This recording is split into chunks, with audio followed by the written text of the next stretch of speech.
guys, welcome back to some more AFK Arena. Today we're back over on the YouTube account and I'm super stoked to be checking out a new guide, guys, and I'm going to show you why in just a couple minutes. So the guide is actually going to cover a lot of the teams within the Heroes of Esperia. So you can see, guys, we're at 8,754 points. We are trying to get to 10,000 within here. I'm getting a lot of loot out of this event, which I absolutely love. The season rewards, of course, are going to be big. For where we're at right now, we are looking at Stargazer cards, but we want to get up here, guys, to the 25 Stargazer cards. That is really what we're shooting for. We just built out Vathiel.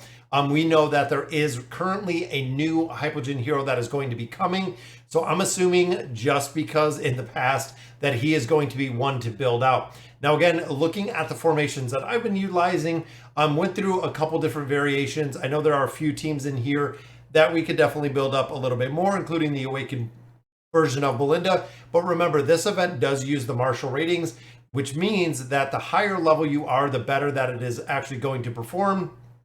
So looking at here, guys, I am 309 versus 304.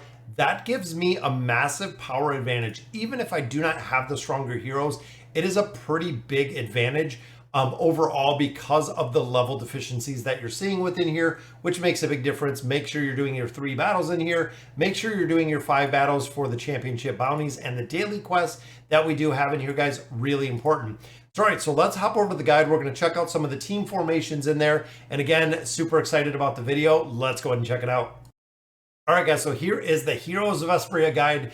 You can see it's from eGuida. There's the IDs right down there, guys. This is posted over on Reddit. I'm going to put a link down below for it. But looking in here, also a collaboration, a guide by Z Plus, and then by me. Big shout out to him, guys. He is actually a moderator for some of the AFK Arena content that we do. And you can see, super excited, Furry Hippo Gaming, 29.6K subscribers. I think we're at 29.7 right now, going on to 29.8. So making a lot of progression in here. Now we're going to break down the teams, guys. Dimensional comps, you can see the first team is probably going to be the best in slot, and then you can see option 1, 2, and 3 when it comes specifically to the pets. Now, interesting enough, what we're seeing within a few different game modes is actually the rise of Mulan. So you can actually see Mulan is within this formation. Within the team that I was running right now with the Heroes of Esperia, I had not put Mulan in there, but I am actually running this second team. And you'll also notice one of the big things in here, guys, is the placement of Brutus. Now, Brutus is usually back middle, depending on, again, what game mode you're kind of playing in. With PvP, because the levels are so closely together, Brutus actually is a monster when it comes to the front line because he does have a big defensive capacity. Then we have Joan in here. We have Merlin for the mitigation, Ezio as a finisher. So Brutus will actually get a lot of the targets down pretty low, and then Ezio will actually be the finisher within that comp. And I do want to swap Mulan into my formations. I'm actually going to do it right after this video, guys. We'll go ahead and swap it in.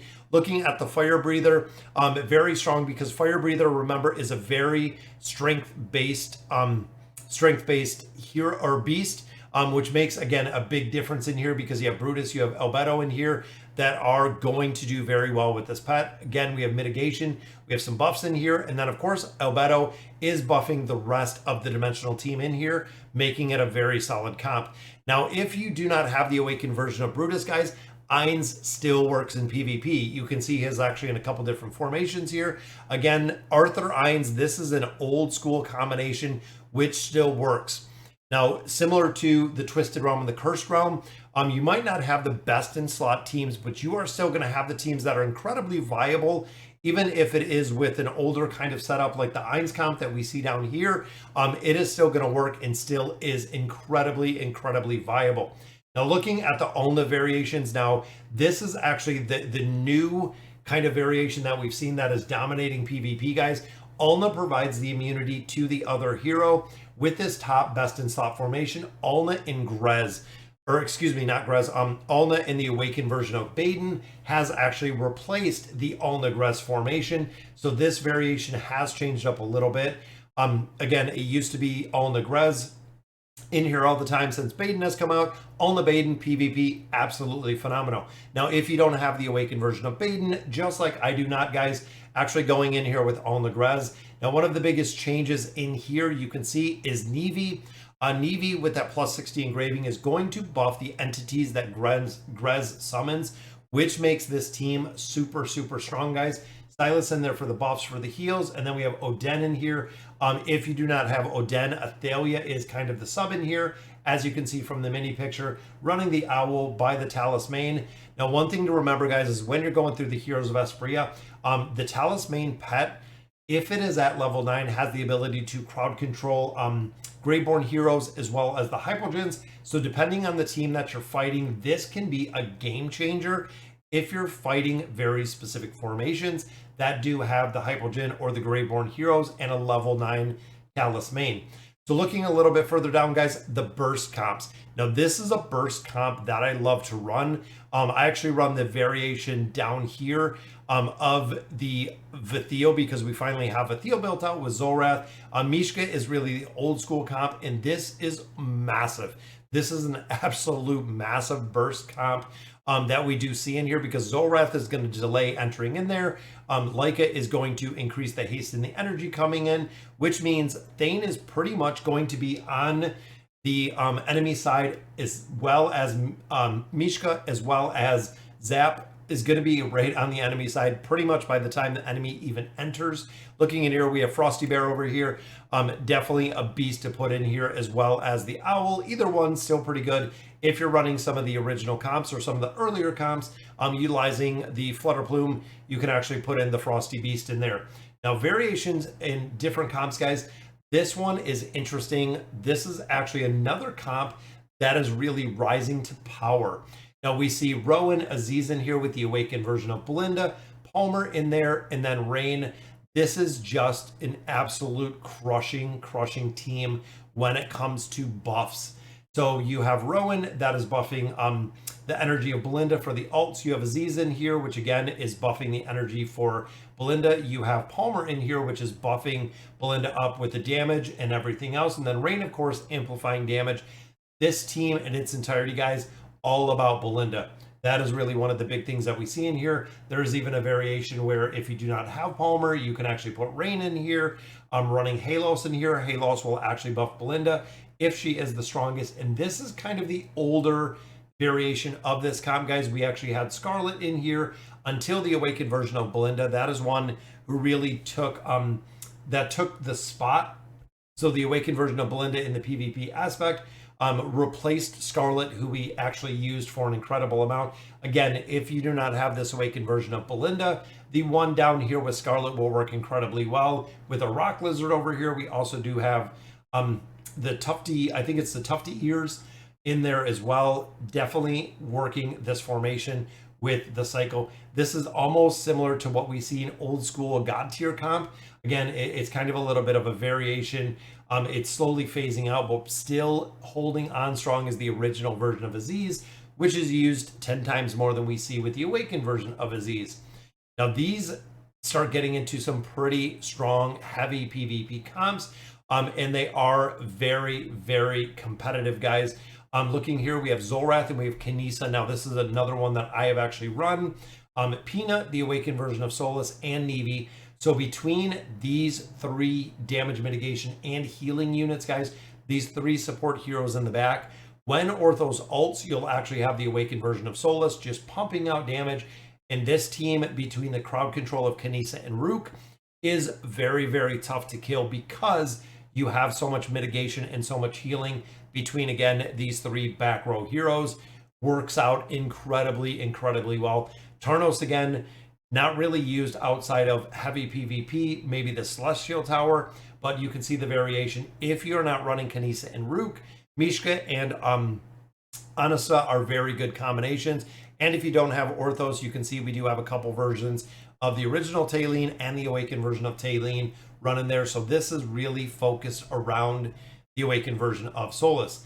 Now, the Awakened Thane, this very top comp, this is one that I run with the Dragon. The Dragon, of course, is going to buff up the Awakened version of Thane.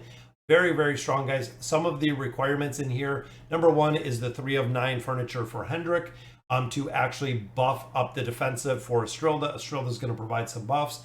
The higher you build them out, guys, the better they are going to perform. Even looking at Sonya, Sonya does a considerable amount of damage, but we're utilizing her in this formation for the damage mitigation. That is actually going to go on with the rest of the team. Now the Awakened Tailene comp, Awakened Tailene Talent plus Star. So again, a couple different variations that you can do. Tailene in here, or Tylee, needs the 3 furniture, guys. The immunity that she provides in there works incredibly well. Then of course we go to the stall comp, and one of the big things in here is you need a lot of teams. As you progress further into the PvP aspect, just like we see with the treasure scramble, you start needing additional and more PvP teams. The stall comp is actually one of these original stall comps right here. Works incredibly well. Thorin, of course, in there. We have Flora. The premise behind this entire formation is keeping Flora up in the air and allowing Flora to just rain terror down on these heroes. Kelthar works really good in this too, because not only if Kelthar dies, you have to wait till his spectral form also dies before Flora comes down.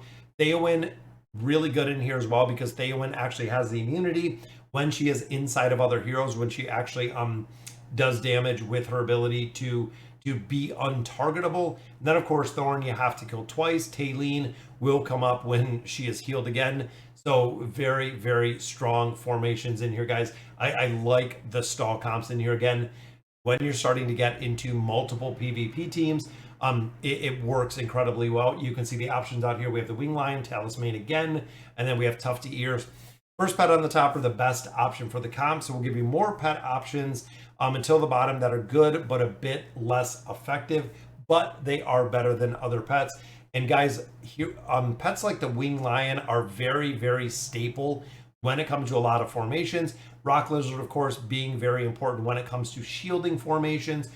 Even looking at our dragon, if you have one single target that is putting out the damage, such as the Awakened version of Thane, definitely the dragon will do well within the formation. And then the burst comp, due to the haste factor or the time reduction, the owl does work incredibly well.